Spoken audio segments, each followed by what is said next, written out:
राधे कृष्ण दोस्तों, वैष्णवी वृंदावन चैनल में आपका स्वागत है।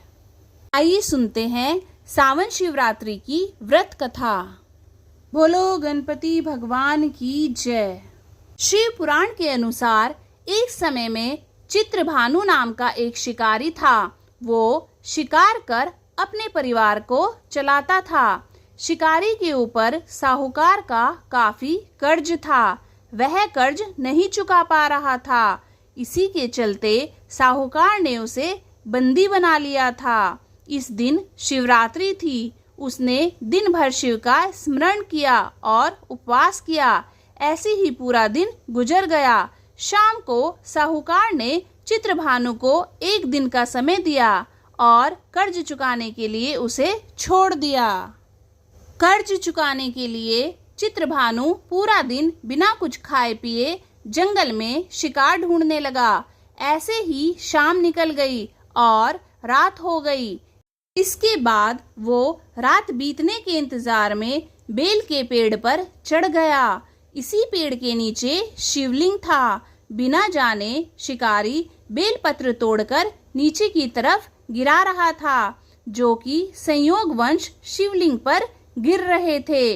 इससे उसका व्रत पूरा हो गया। इसके बाद चित्रभानु को तालाब के किनारे एक गर्भिणी हिरनी दिखाई दी, जो पानी पीने के लिए आई थी। उसका शिकार करने के लिए उसने धनुष बाण निकाला। उस हिरनी ने चित्रभानु को देख लिया। इस पर उसने शिकारी से कहा कि उसके प्रसव का समय है। तुम दो जीव की हत्या करोगे, यह ठीक नहीं है। हिरनी ने शिकारी से वादा किया, जब उसका बच्चा इस दुनिया में आ जाएगा तब वो खुद आ जाएगी, तब वह उसका शिकार कर सकता है।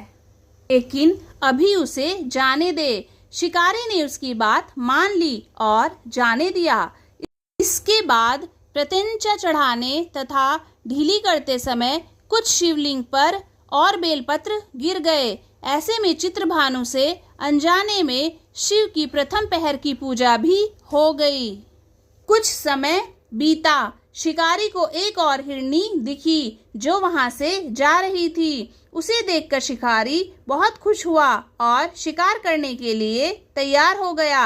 हिरनी ने उससे निवेदन किया कि वो कुछ ही देर पहले ऋतु से निवृत्त हुई है। मैं अपने प्रिय को ढूंढ रही हूँ। मैं एक कामातुर विरहिणी हूँ। जैसे ही मुझे मेरा पति मिल जाएगा वैसे ही मैं आ जाऊंगी। यह सुनकर शिकारी ने उसे जाने दिया, लेकिन वो बेहद चिंतित था। रात का आखिरी पहर बीतने ही वाला था। इस बार भी चित्रभानु से बेलपत्र टूटकर शिवलिंग पर गिर गए। इससे दूसरे पहर की पूजा भी हो गई।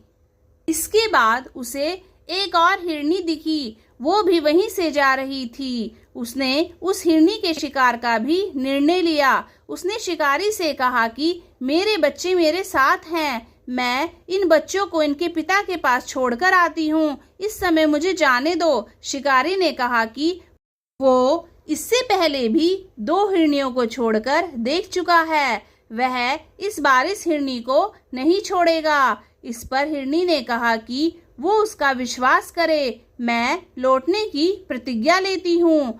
इन सब में शिकारी की शिवरात्रि की पूजा हो चुकी थी और सुबह भी हो चुकी थी। वास की पूजा भी हो गई थी। अब शिकारी को एक हिरण दिखा।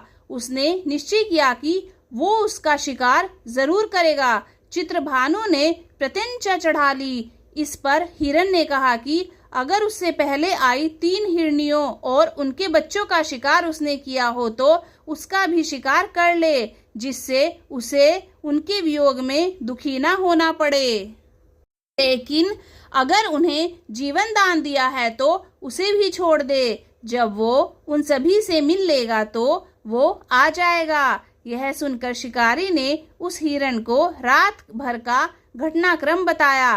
तब हिरण ने कहा कि वो तीनों हिरनियां उसी की पत्नी है। हिरण ने शिकारी से कहा कि जिस तरह से तीनों हिरनियां प्रतिज्ञाबद्ध होकर यहाँ से गई हैं, अगर उसकी मृत्यु हो जाती है तो वो धर्म का पालन नहीं कर पाएंगी। हिरण ने कहा कि जिस तरह उसने विश्वास कर हिरनियों को जाने दिया, उसी तरह से उसे भी जाने दें। वह जल्दी ही पूरे परिवार के साथ शिकारी के सामने हाजिर हो जाएगा। चित्रभानु ने उस पर भी विश्वास किया और उसको भी जाने दिया। उसका मन निर्मल हो चुका था क्योंकि वो शिवरात्रि का व्रत पूरा कर चुका था। उसके अंदर भक्ति की भावना आ चुकी थी। कुछ ही समय बाद वो हिरण अपने परिवार के साथ शिकारी के सामने हाजिर हो गया। उनकी सत्यता, सात्विकता एवं प्रेम भावना देखकर शिकारी को बेहद आत्मग्लानि हुई। इस भाव में उसने जीवों को जीवन दान दे दिया। व्रत पूरा करने से चित्रभानु को मोक्ष मिला। उसकी मृत्यु के बाद उस शिकारी को शिवगण अपने साथ शिवलोक ले गए। दोस्तों, यह शिव पुराण की सावन शिवरात्रि की कथा है और इससे हमें यही ज्ञान मिलता है कि हमें सभी जीवों पर दया करनी चाहिए। दोस्तों, अगर आपको ये वीडियो अच्छी लगी तो वीडियो को लाइक कीजिए, चैनल को सब्सक्राइब कीजिए और कमेंट बॉक्स में ओम नमः शिवाय ज़रूर लिखिए। ओम नमः शिवाय।